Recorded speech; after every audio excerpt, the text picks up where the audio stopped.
જો હવે તમે ઘરમાં પાળતું શ્વાન રાખતા હોય તો મ્યુનિસિપલ કોર્પોરેશનમાં તેનું રજીસ્ટ્રેશન કરાવવું ફરજિયાત છે। મ્યુનિસિપલ કોર્પોરેશનની વેબસાઇટ પર 1 જાન્યુઆરી 2025થી ઓનલાઈન રજીસ્ટ્રેશન કરાવવાનું રહેશે અને આ માટે ₹200ની રજીસ્ટ્રેશન ફી ભરવાની રહેશે। ઓનલાઈન રજીસ્ટ્રેશનમાં શ્વાનના ફોટોગ્રાફ અને તેને રાખવાની જગ્યા સાથેના જરૂરી પુરાવાઓ જોડવાના રહેશે। શહેરમાં જે પણ નાગરિકો શ્વાન રાખતા હોય તેઓએ 90 દિવસમાં આ રજીસ્ટ્રેશન કરાવી દેવાનું રહેશે।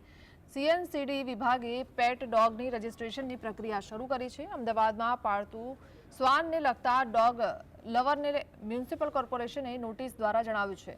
શહેરમાં રોડ પર રખડતા શ્વાન અંગેની ગણતરી મ્યુનિસિપલ કોર્પોરેશન દ્વારા કરવામાં આવતી હોય છે, પરંતુ જે નાગરિકો ઘરમાં શ્વાન પાળતા હોય એવા શ્વાનની ગણતરી કરવામાં નહોતી આવતી, જેને પગલે મ્યુનિસિપલ કોર્પોરેશનના સીએનસીડી વિભાગે આવા પેટ ડોગની રજીસ્ટ્રેશનની પ્રક્રિયા હાથ ધરી છે।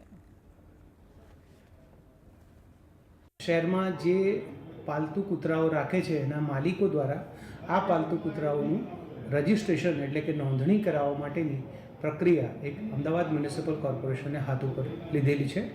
રજિસ્ટ્રેશનની આ પ્રક્રિયા 1 જાન્યુઆરી 2025થી ઓનલાઈન માધ્યમથી વેબસાઇટ પર મ્યુનિસિપલ કોર્પોરેશન દ્વારા શરૂ કરવામાં આવનાર છે।